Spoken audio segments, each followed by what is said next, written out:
Welcome to Bear Archery's Hunting 101 podcast. This week I'm at ATA, and I am joined by none other than John Lene, president of Bear Archery, and Caleb Sorrells, the marketing director of Bear Archery. And we are talking the history of Bear Archery. We're talking 90 years history, made in the USA, and a legendary brand. Guys, this episode, as always, is presented by our good friends over at ScentLock. But thanks for tuning in. Let's get started. Welcome to Bear Archery's Hunting 101 podcast, where hunters new and old come to learn and find inspiration from stories of hunts gone by. Everyone is welcome to enjoy the outdoor way of life, and there is no better time to start than right now. So let's head into the great outdoors with your host, Dylan Ray.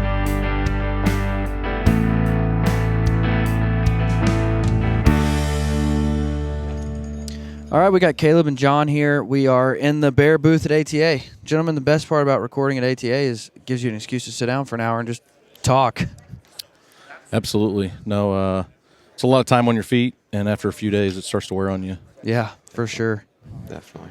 Especially if you have, some of these guys, they're like, oh, I've got 19 shows lined up, and I'm like, God, I can't imagine.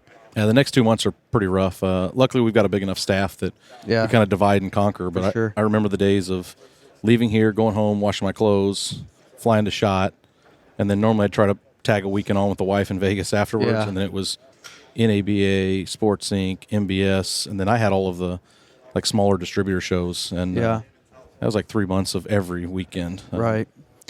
No, man, it's been exciting, though, I'll tell you that, because there's been two things that, as you go to other booths, you hear hype about, and that's the Execute and the Fred Eichler. And that's exciting, man, to hear people talking about it and hear people saying, dude, did you go shoot that bow? Did you go shoot that bow? Man, it's awesome. And that's exciting, I think it's proven itself for sure. No, absolutely. And, we've talked to a lot of dealers. I've had a lot of meetings. Execute continues to come up. Our advancements in traditional archery and kind of bridging that gap between old and new. Yeah. This Eichler is a perfect example of that, and a partner that's strong, obviously, and has a following.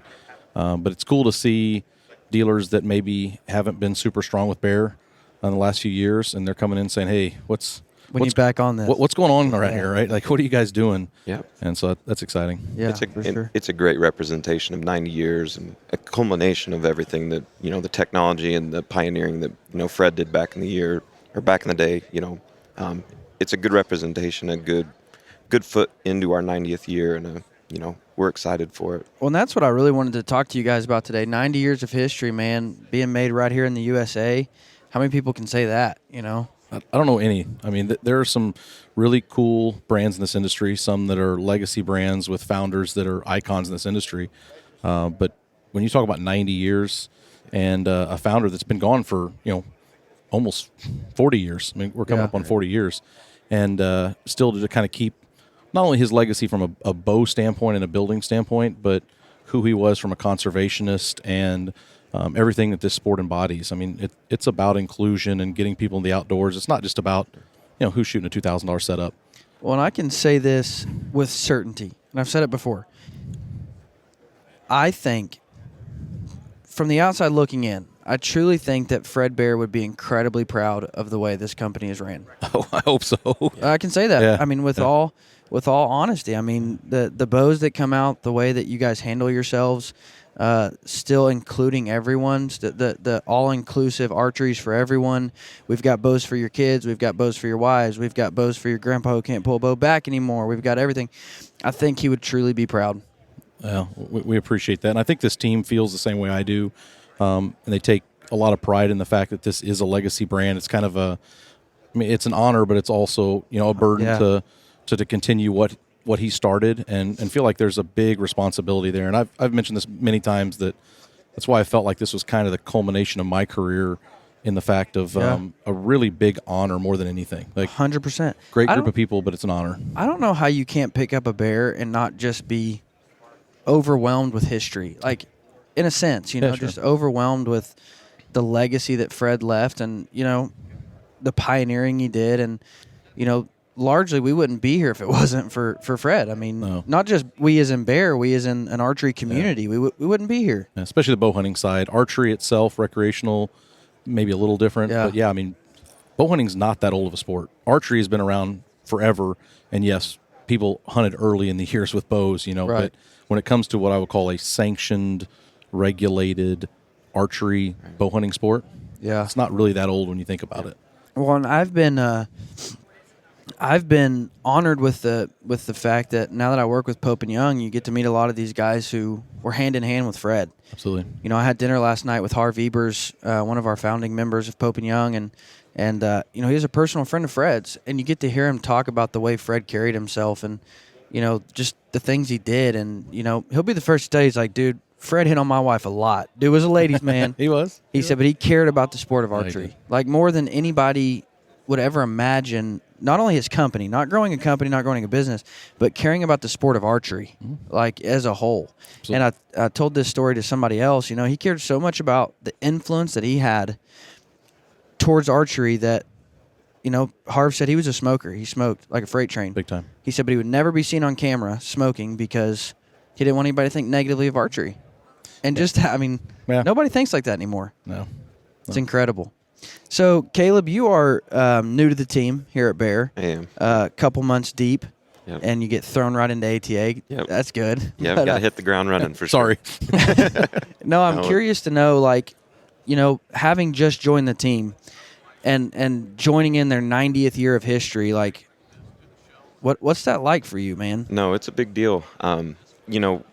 When I came in, the first thing that John said is, you're going to hear this a lot. My first bow was a bear. Back in the day, I shot a whitetail too. There's a deep, deep history with bear. And, again, not to add to those stories, but, my first bow was also a bear. I had a Kodiak Magnum when I was 10 years old, and I was bow hunting with that. And, I can remember being in the backyard with my dad and shooting trad bows, long distance with trad bows, because that was his passion and what he did. So I've been around archery for a long time, and bear being around and bear's history is definitely something that, like John, it's a culmination of his career. And for me to be a part of that history and to, put my little stamp in my little corner of this big, heritage of bear, it's really something special. Yeah. So, John, you hopefully I don't make anybody mad, but you run the show. You're the head dog. I guess from a title standpoint, yes. Yeah. Yeah. What kind of not really what kind of weight does that carry as far as the stress of it, but what weight does that carry in terms of the legacy of the company? I mentioned this. I think it's a responsibility, and this was nothing I took lightly. I wasn't one of the people that came to Bear kind of not knowing exactly what the legacy meant and the company and its founder and even the people here. I was very familiar with it. I've been around the industry for a while, but my father-in-law, who really got me into the sport, was a close friend of Fred's. So Really? Yeah. So back in the late '60s, all the way through the mid '70s, that kind of founding group, and it was Pete, it was M.R. James, it was Fred, it was Tom Jennings. That whole group kind of ran together. Yeah. And so I've got some really cool pictures in my office. But I'm very familiar with Fred's impact not only on our sport or this company, but who he was to other founders in this industry. Yeah. And how they viewed him, which was, you don't always hear that among competitors, right? Yeah. But everybody feels the same about Fred. And so when I came in, I knew it was a huge responsibility. This is a big company from a parent company standpoint, but this brand is unlike anything we own in terms of the following and the passion and enthusiasts behind it. So from a weight standpoint, I've got an awesome team. And I think the biggest thing for me is a culture. I'm a big culture guy. And this team it's a casual environment. We all have the same goal. We're all passionate bow hunters. We want this thing to be front and center and continue to grow it and be who we are. So this team's an easy one to lead because of that. So one thing that I wanted to ask you guys, because the bows are made here in the USA, and that's something to be proud of. And I get that question a lot. They're like, how does that work? Because aren't they in Indiana? I thought they were Florida. Walk me through kind of that. Yeah, so piece. So absolutely. So our parent company, we're a publicly traded company. So Escalade Sports, which is our parent company, we own 57 brands. I think we're 57 now.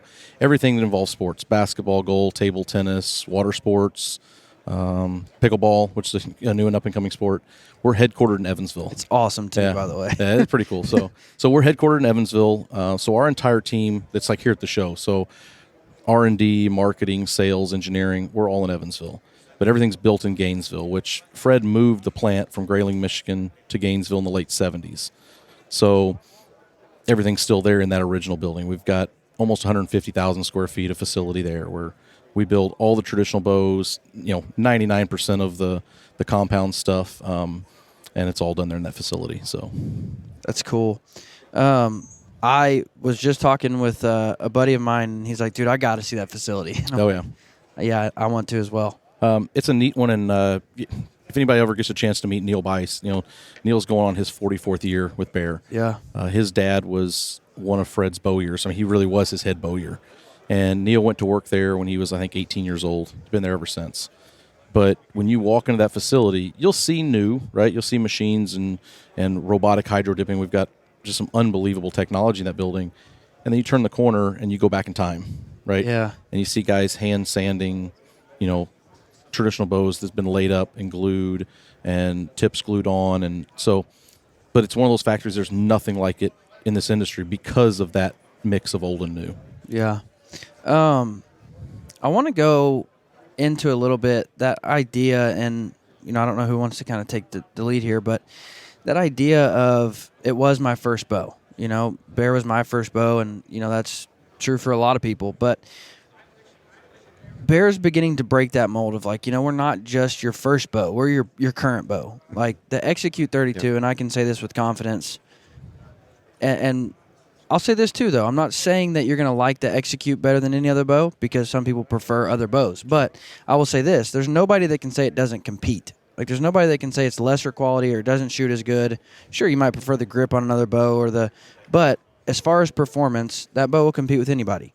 So what do you say to the guy that's like, well, yeah, my first bow was a Bear, but then I graduated or, moved on or because we're trying to break that mold, I mean – For sure. And, that's the promise that we're kind of running with is, we were your first bow, but we're going to be your favorite bow as well.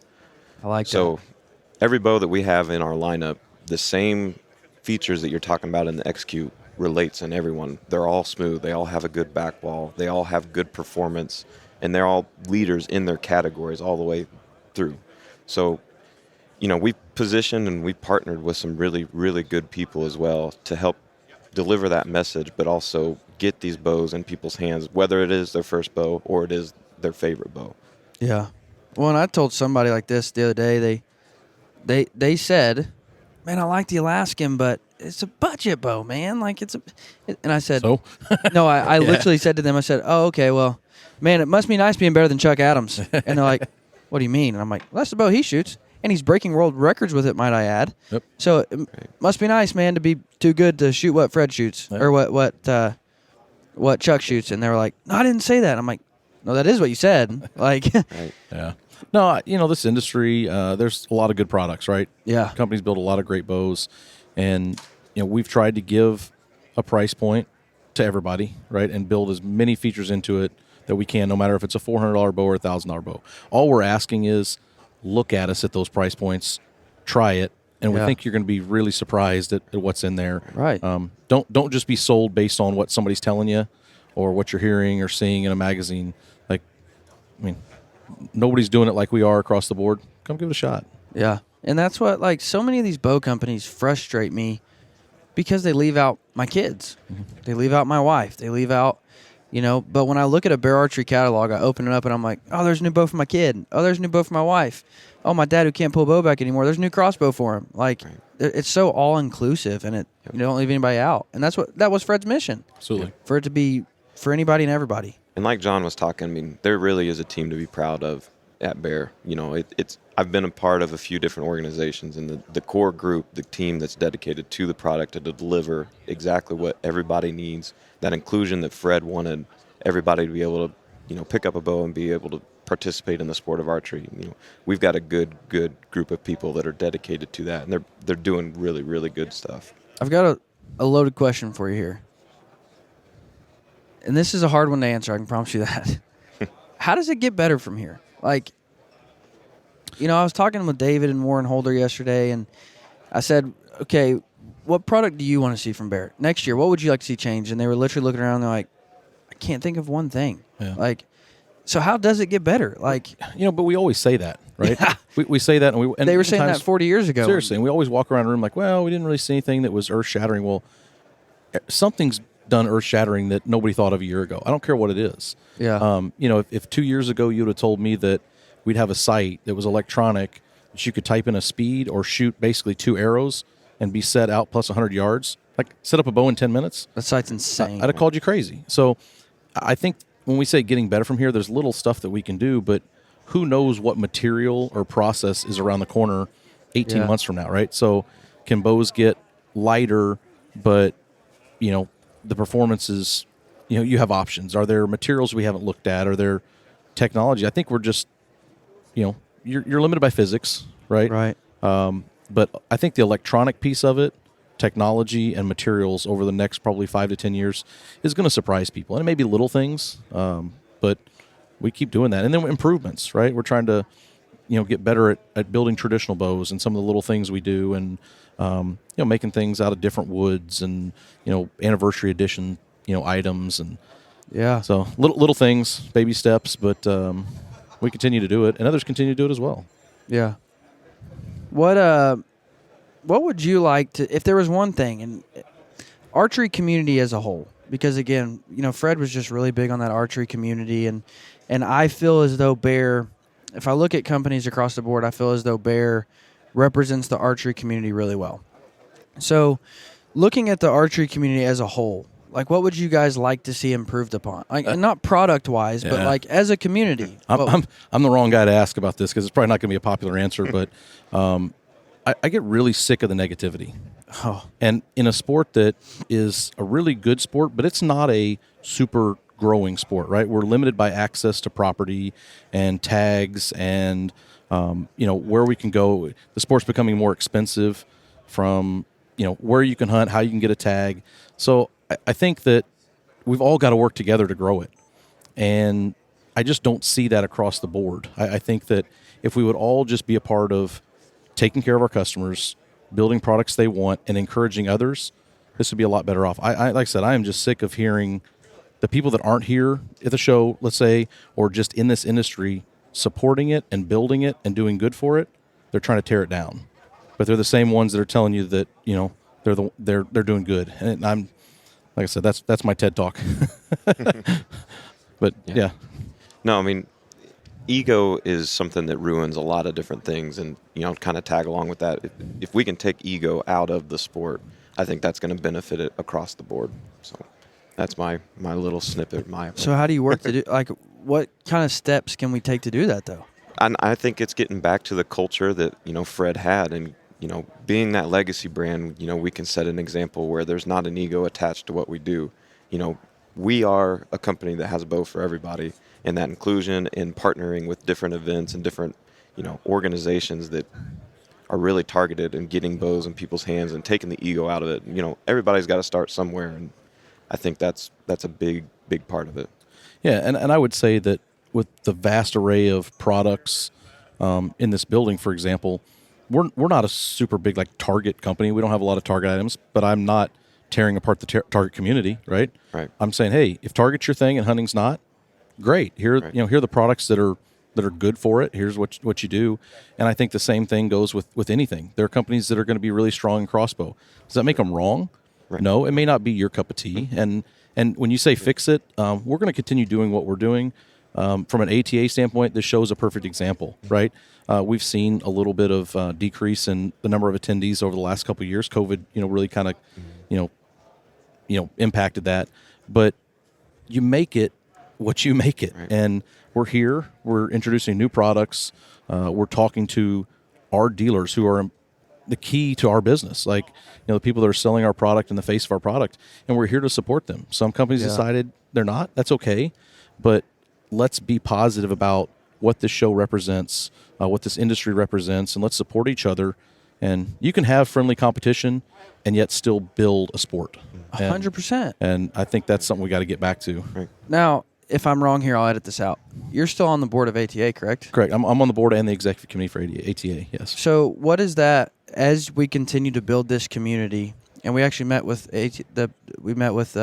Jeff Jeff? this morning Absolutely. to talk about the how Pope and Young and Bowhunters United can work together, because that's what we want. I mean, we want to build that community. So moving forward, what is ATA and what is the manufacturers and the retailers, what do they do to pull the consumers in? So, I mean, I think there's a lot of things we can do. As ATA is an organization, we make awareness when it comes to the things we're doing outside of the show. I mean, that's a big piece of this. Conservation, legislation, keeping people informed, helping us when, a company gets in trouble from a trademark standpoint, or like just helping the overall general industry. When it comes to our direction as a board, you got to remember we've got, 15 or 20 people in there that represent all different kinds of companies, all different kinds of retails, right? Right. We have our own. Wait, you mean you can sit in a room with people and get along even though you work with different companies? Most of the time, right? Most of the time. So you've got to understand that, yes, they have their company's interest, at heart as well, and their future. But sometimes we have to take those hats off and realize, okay, as a sport, is this good for bear archery? Not John Lene, but is this good for bear archery? Okay. Is it good for this industry? And maybe not so good for me. Well, I still understand where you're coming from, and I don't disagree with the fact we need to go that direction. Whether it's this show, Bowhunters United, and building a community of bowhunters that you have an opportunity to link together, but we're fighting for the same thing, which anybody that wants to say, there's no risk to bow hunting, there is. Yeah. And it's not a risk of somebody coming to your house and taking your bow necessarily. It's a risk to land access and legislation that makes it impossible to shoot a bow in certain states with certain, So there are risks there. But I think being a positive influence, like I said, let's just get along. But, let's work together to a common goal, which is to keep this sport and keep it growing. And I didn't mean pull consumers in as make ATA a consumer show. I meant pull consumers in to the idea of how does bear archery pull consumers into the idea of welcome to the bear archery team, but that doesn't mean we are against anyone else. But we're never negative in our approach. So we don't attack other products and hey, but here's our product. There are other companies who are negative in their approach. And once again, I don't like that, but that's their deal. We'll see how that falls out. But no, I think Caleb and JC and the team are putting stuff together. It's not going to be, here's a bear traditional bow and here's a Black Widow traditional bow and here's, why this is good or this is not. That's not us. Right. Here's our youth bow. Here's the features. Here's why we believe this is the product for you. And I just think, I think that I'm not going to bash anybody here, but there's a certain bow company. If you've been around for any amount of time, you know who I'm talking about. Their tagline is "Get serious, get." Their name. As to say that if you don't shoot their bow, you're not serious. And that's just really? Yeah. I mean, everybody's got to use an approach. Right. Not saying that they're all bad, they're all good. I just think we're going to do what we do. Yeah. And that's it. And hopefully we stand up. I always say, take the moral high. I tell my kids all this all the time. Right. Especially with the days of social media, and I'm like, take the moral high ground. Yeah. Be who you are, and in the end, it may not feel right now. It's going to work out. Well, and I think it goes back to what you just said. I think if everybody were to look at things through the goggles or through the eyes of, is this good for the industry? Not, is this good for me? Is this good for bear? Is this good for bow hunting? Right. If you look through that, then you're never going to do anything that's bad for your company, because by growing the sport, inevitably, your company will grow. That's it. And so I think that, and it goes back to me kind of mentioning Fred and the smoking deal. It's if we represent ourselves on a daily basis as to how can I further this community, how can I be a good influence for bow hunting, then we'll be a good influence for the companies we represent. Sure. And this isn't an industry for just one company. Right. If these companies go away, I mean, could Bear's business increase? Absolutely. Is it overall great? Probably not. Sustainable? No. No. You have to have some competition. You have to have technology, which if it's one company, technology doesn't get any further. It takes people competing against each other to drive technology. Well, at the end of the day, there's always personal preference. Not that one bow's better than the other, not that one doesn't perform, but at the end of the day, there's still personal preference. I can pick up every recurve off that wall, and sure, they're all going to shoot great, but I'm going to prefer one over the other. Absolutely. And it doesn't matter the price, it doesn't matter, but I'm just going to shoot one better. I'm going to like one better. I'm going to give you options. That's just how it works, yeah. You can have options. So What's the next 90 years look like? I don't think I'll be here for all of it. Yeah. I think short term, stay in our lane, right? I mean, long term, I think that you can see with crossbows, bow fishing, traditional accessories. I think the big thing is going to be continuing, advancing technology. For us, the vision I don't think is going to change. The strategy may change. Yeah. So when we talk about, okay, a man that's been gone for almost 40 years and the people that are bear enthusiasts, actually Fred bear enthusiasts, not even bear enthusiasts, how do we continue to feed them what they want, right, and further this company, but then also be relevant to the guys that don't know who Fred is? They may have heard his name. I heard the Fred Bear guy, yeah, but they're watching YouTube stuff and they're following guys like, the Hunting Public and Deer Meat for Dinner, and like, how do we appeal to those guys? Okay, we can still do that and not, leave we don't Fred have to in the abandon dust. our history. Absolutely. And so for the next sure. 90 years and what Caleb, does with this team and like I said, keep the old, a little bit of new, and from a technology standpoint, make sure that we're not sitting back. As we've grown the last 3 years incredibly, not just saying, oh, well, okay, we did it. Yeah. Well, and that's what, I can truly say that I think Fred would be proud of is that you've carried the legacy, but yet you're still innovating. And you don't, like I said, you don't have to abandon your past just to do new stuff. I mean, just take the recurve line, for example, and that's the easy one. Sure, you're doing new stuff with Fred Eichler. You're doing new bows that, by the way, that bow's a shooter beyond belief, but you're still making 59 Kodiaks. And that bow is a shooter. I mean, so you're carrying your history while still innovating and creating new, and that's what's important. And so, Caleb, I wanted to ask you, being new to the team, last year, maybe it was 2 years ago, the big slogan or tagline was the Fred Bear Way. For sure. What does that look like? What does that mean to you to join that, essentially? It's a big deal.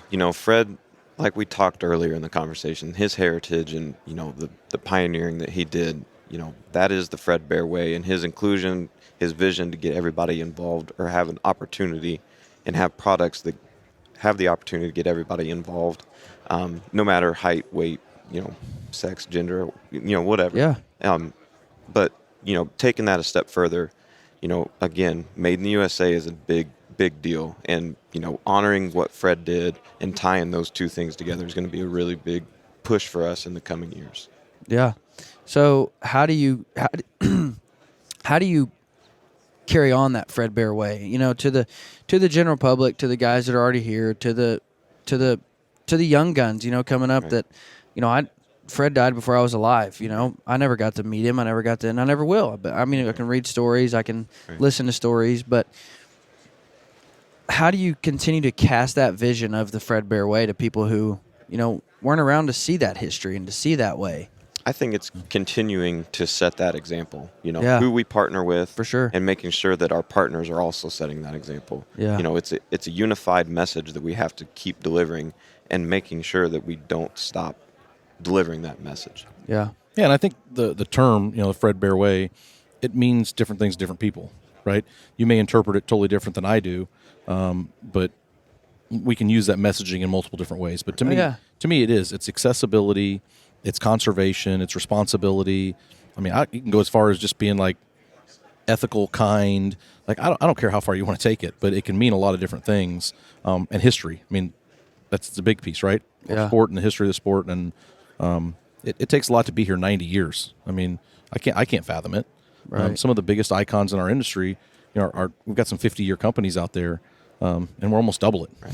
So it was really unique to sit down with some of the dealers this weekend, and they've had dealerships for 50 years, 60 years. That's crazy. These guys have been, they shook Fred's hand and wrote a PO with him. That's crazy. It's really wild that there's that deep history even within these four walls. Absolutely. Well, and I had a conversation, I hope I'm not wrong on this.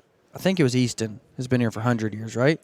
Yeah, it's an old company. I think that maybe they've eclipsed that 100-year mark. But even they were like, dude, with Fred on the scene, like, we were here, but he changed it. Mm-hmm. Like, he rewrote it. Even with us being in existence already, he came in and changed the game. Like, and to hear other iconic brands talk about the influence that Fred had, it's crazy. Yeah, it's cool to even talk to personalities in this industry that are not with us, right? I mean, they're with competitors, and to sit down and you get to share a deer camp with them, or you see them at a show or a breakfast or whatever, and them talk about your company in a positive way. Like, man, you're doing some really cool stuff, but man, Fred was always my hero, and I got to meet him one time. They're not a part of Bear, they're not, but really, really cool thing, what you guys are doing, and it's encouraging to hear from your competitors and from customers that aren't even your customers, right? Right. It's pretty cool. Well, and I look at, I heard Eichler, he told the story on the podcast one time. He said, I was walking through the hospital, like a kid walking through the hospital, and I run into Fred, and, he acts like he knows me. Like he worked there. Yeah. He made me feel, I think this was before he worked there. Correct, it was, yeah. And he said, he made me feel like I was so important. And I think that's part of the biggest thing is, going back to how we can change the face of the industry. So many people walk around like they're special and they put other people off. And, I think if we would be more welcoming and more inclusive and more, I think it would change a lot of hearts and minds about the sport. Make your customer that bought a $29 youth plastic kids bow, for Christmas, or his parent bought one for Christmas, make that kid feel the same way than the person that bought your $1,200 Execute. Yeah. I mean, what is the difference in two of them? Right. Not a daggum thing. Or a guy that bought a $300 bow or a $1,200 bow. Yeah. I don't care. Like, right. I love selling high-end bows. I love shooting high-end bows, don't get me wrong. Yeah. But I don't view that customer any different. And I think I don't think this group does either. Yeah. So. Caleb, you said something interesting, and you said the people that represent our brand. And I can look back, the last however long I've been around, and I can't think of one person, and I was like, they screwed up, and they represented Bear when they did it. You know what I mean? And that's because of the due diligence of this team to make sure, man, whoever we work with, we want them to represent this brand well. But, dude, you can look back over 10 years, and we can start naming them off, but we're not going to, about people who Sure. ethically messed up. And then, all of those brands that they worked with took a hit because of it. Sure. And you can't find that in Bear because the people that represent Bear, they feel like I'm representing something a lot more than myself. Absolutely. And that's powerful. I mean, that's cool to see. So, what's been the biggest piece of the show, like that grabbed the most attention of people? Caleb, I'll let Caleb answer. I've been sitting in the office most of the time. The Adapt has really been a big one. But even beyond that, and it kind of goes perfectly in line, the Legend XR is an awesome bow. Yeah. On the Bear line specifically, it's a bow that goes from 14 to 70 pounds. Yep. Or 18. Yeah. And Like 18 to 31 in draw. Yeah. Exactly. So In a performance cam. Yep. And it's a shooter. Yeah, it is.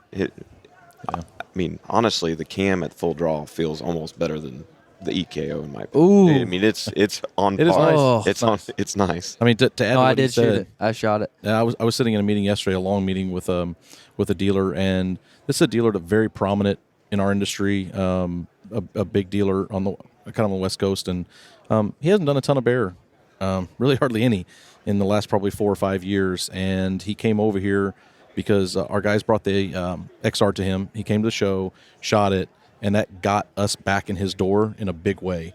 And he said, "Man, that is the nicest bow. Not even just at that price point, Not even but at like the a price like point. a big Yeah. a big price point." He's like, "This bow is going to kill it in my shop." And we talk about the times right now, right? I mean, everything's twice as expensive as it was. I don't care if you go to the grocery store or restaurant. So we're in inflationary times. A lot of things are expensive, but we're trying to put out a product that a guy can feel really good at owning at a $450 price point. Yeah. It's still making it stateside. Absolutely. Yep. I've heard so many guys say, like, I shot them both, and I'm going with the Legend over the Execute. It's okay. And I'm like, it's a great bow. I don't know why you wouldn't. Right. That's awesome. But I'll tell you, it's been encouraging to me. I've had 3 guys now at this show walk up to me and say, hey, can you help me find a Bear dealer in my area? I need to buy one of these. And I'm like, sure. And I asked Will, I said, hey, man, this is my buddy. He needs a Bear dealer. Who's he need to work with? And he's like, oh, whatever. And so then so on and so, like, it happened this way. This guy was like, well, there's no Bear dealers near you. And he's like, I'll change that because this bow is good. Like, Awesome. and so that kind of hype of, like, I want this bow so bad in my area that I'm gonna find you a dealer. Like, I'm gonna go out and get you connected with a dealer because they need this bow. Like that's great. Encouraging. That's to the see. growth we're talking about. Yeah. Right. So, But I got news for you, dude.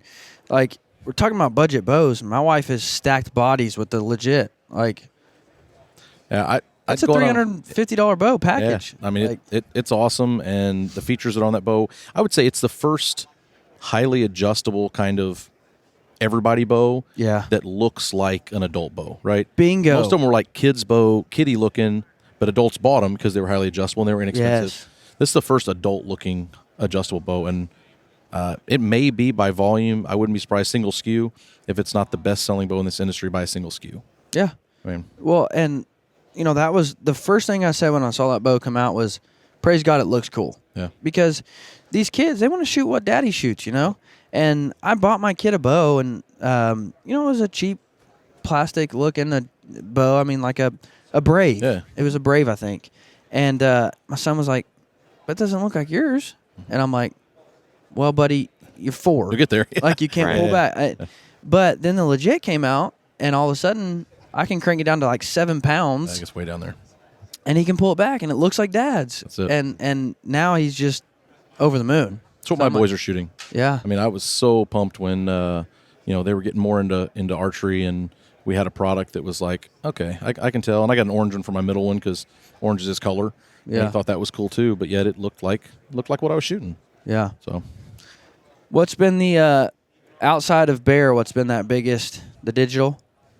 The React technology in general, but yeah, the digital React is really something special. I mean, I come from a Target background, and making sight tapes has always been something that I did on a regular basis, and have that all baked into one thing where you don't have any licking and sticking. There's no tape. There's no mess. If it rains, it's sealed. It's weatherproof. It's a great piece of, it's a great tool. Yeah. I was really glad the biggest change this year for me that I was happy about was, if you don't like the digital, which I understand some people aren't going to like a digital, but if you don't like the digital, my only complaint about the regular React, the Trio and the Single Pro, was the wheel. And then the digital comes out and you're like, this wheel is phenomenal. Like this, it's butter smooth. It's, you can adjust the tension on it. And then they put that wheel on the Trio and the Pro. And so that for me was like the biggest thing, the biggest single improvement, not new product, but improvement on a product, I think. I think, another thing that we've done this year has taken out a hesitation if you're not used to a certain scope aperture. We have an adapter kit where you can fit, some of the brands out there that have spent countless hours on developing, scopes with lenses and different modular scopes. Those are fit on any of the React sites. Yeah, now. That's really cool. And, I did a video of this, and I understand a lot of people will say that's bullcrap, you're lying, whatever. But Andrew brings me my digital React, and he says, your arrow speed is in there, so all we got to do is set 20 or however he said it. And so I had shot 4 arrows out of this bow, and we get 20 dialed in. And he's like, do you mind if we just test the digital React based off of your speed? And I'm like, what do you mean? He's like, would you just step back to 60? And I'm like, dude, I've shot 3 arrows through this bow. And he's like, but let's just see. And I'm like, sure, I'll shoot anything. And so we crank it back to 60, and 3 arrows into this bow, it was stacking at 60. And I'm like, oh my gosh. No, the math works, and you can also adjust the math. I had this very similar experience this summer when I changed bows just a few days before I was headed on a hunt. And we didn't have the limb weights because we were early on in this execute, and I wanted some more weight on it. So I got a different bow. We grabbed another bow like 2 or 3 days before. I flashed the sight, completely zeroed it out, shot 4 arrows at 20, shot the speed, went back and checked it, and it was just a pinch off, right? So I'm like going in the screen. I'm like, what's it saying I'm shooting? Well, it's like, oh, it's saying I'm shooting 289. Well, the math obviously knows that it's not quite 289, or the drag's a little different. Yeah. It's like, okay, bump it up 291, 60 yards, because it was off just, a couple yards. Done. And now the math changes. 80's good, 100's good. And that can happen crazy. because even though your arrow is this weight and your speed is this weight, I mean, if you're shooting a 4-fletch with a 4-inch vane, I mean, out at 60, the drag's going to get more. And so, although the specs are right, they don't know what vanes you're shooting and the diameter of the arrow that's going to cause more or less drag. And so, you can really micro tune that once you get out to those further distances, and then it's even better. The math's a whole lot smarter than we are. Yeah, and that's I'm why glad I said didn't math's have smart. to think No, about I didn't either. Yeah. Well, I mean, no, the math, and it was always the math, but in a mechanical version. Yeah. Right? And now we've just made it so that you can alter it, change profiles. And for the guys that always come up to me and talk about it, and I never thought about this. I think James did when he was working on the development. James thought of everything. Yeah, I never thought about it when we were doing it because my eyes are still good, right? Yeah. But I think the first guy last year at the trade show was a friend of mine in this industry. He's 75 years old. He stopped me in the front door as I saw that sight. And I said, what do you think about it? And he goes, John, I said, I can see the yardage I'm shooting when I'm holding the bow. And I'm like, no, Steve, I never thought about that. He's like, I don't have to take out my readers, look at the tape, change it, put my readers back. I'm like, you're on a 3D course. And he's like, I can just see it. I'm like, dude, I never thought about it because that wasn't a factor to me, but it was brilliant. Well, what's funny is Andrew said when he gave me this bow, he's like, all right, I want you to tear down everything about this site. And I'm like, deal, done. And so I start shooting it. I'm like, I don't like this. He's like, good, we can change that. And I'm like, oh, wow. Now I like that a lot better. And then I'm like, I had a deer come out, and it was real close to dark, and so I go to change it. But then that screen's still lit up, and so it's like, I'm like, I can't see anything, dude. He's like, we can change it. And I'm like, so I thought of like 3 or 4 negative things about the site, and he's like, well, good, because all those are personal preference, and we can change that. And I'm like, you thought of it all. I keep saying this, and I've told a bunch of people, it's probably from a coolness standpoint, the coolest project I've been a part of in 20 years in this industry. Oh, 100%. Just from cool. I mean, and not for everybody, I get it, right? But from a coolness standpoint, it's awesome. It's there, yeah, for sure. There was nothing new on the sick line this year, was there? No, nothing new there. We've still got our core products there. I would say 2 or 3 of those items really drive the volume, and it's not broken. Don't fix it. You don't need anything new when the SK2 is the best broadhead on the market. It is an awesome. I mean, from an expandable standpoint, I think it's the coolest expandable on the market. Dude, I've seen that thing do crazy amounts of damage. Yeah. I shot a buck right before Christmas in Colorado with one, and it was. I don't know that I've seen an entry hole like this on an animal. Like, it was awesome. I shot a deer, and I made the public statement that I just busted through both shoulders with an expandable, and people are like, oh, fawn, you shot a fawn with it. And I'm like, no, actually it's a 220-pound buck, like in Kansas, corn-fed buck, and it busted through both shoulders. Like, that thing's phenomenal. I had a buddy, we were down in Texas where you can shoot 97 animals in a night, and he shot 5 animals in the same sit with the same single head. He would go out, pour a bottle of water on it, wash it off, put a new clip on, shoot another animal. Shot 5 animals in the same sit with it. That's awesome. And I've always been a fixed blade guy. Me too. For you, I mean, that's until the SK2. And I still shoot some fixed blade stuff at certain animals, and if I'm on certain hunts. But when it comes to what I'll call the whitetail, mid animal type stuff, there is nothing that touches that SK2. Yeah, it's phenomenal. It is. I had one guy say, dude, I would not shoot a mechanical at an elk until the SK2 came out. And he said, now I've shot 6 elk with the SK2. Yeah, some of our guys did this year as well. So yeah, they're phenomenal. Gentlemen, thank you so much for 42 minutes of your time. But before we go, I ask every single one of my guests for a hunting 101 tip, like a little tech tip, field tip, shooting tip, whatever you got for us, just to take and make the listener better. I'll give a simple one. Okay. So anytime I go on a hunt, I have a little archery box. It's got, lighted nocks and serving material and everything else. But the one thing I always have in there is I have a whisker biscuit. And this was before I was with Bear and I was shooting other stuff. And I always have a whisker biscuit in that box that is set up on that bow, right? So when I'm doing my setup, I always get a whisker, because so many things can happen on a hunt. And with drop away rests and everything else that's going on, a lot of times you don't have the opportunity to time one, put it back on, get it all set up. Or even if you shoot another whisker biscuit. Yeah. Sucker breaks, whatever. Well, I don't want to sight back in. I don't want to do anything. Just whisker biscuit set, bolt it back on. And that's kind of a goofy one, but from an archery tech standpoint, I always have a whisker biscuit set to the bow, and it's in my archery box. That's one of my biggest why I push a whisker biscuit, because if you have a rest tied into your string, well, you don't have a bow press out in the field. Right. And there's been times where I have broken a rest in the field. one was awfully embarrassing, but we were hunting hogs and I was sprinting through the woods and caught in some barbed wire and I just fell face first.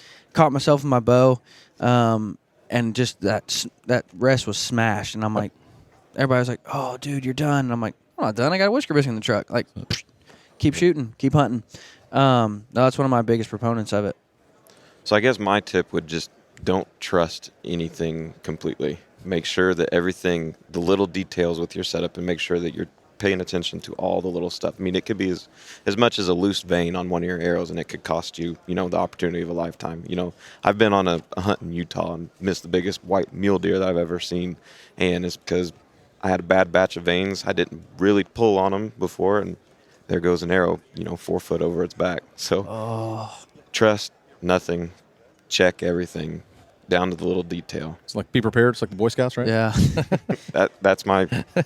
Well, I had a buddy down in Missouri. We took him on that hunt, and he's new to archery, and so every time we get in the stand, every single time, it was making me mad.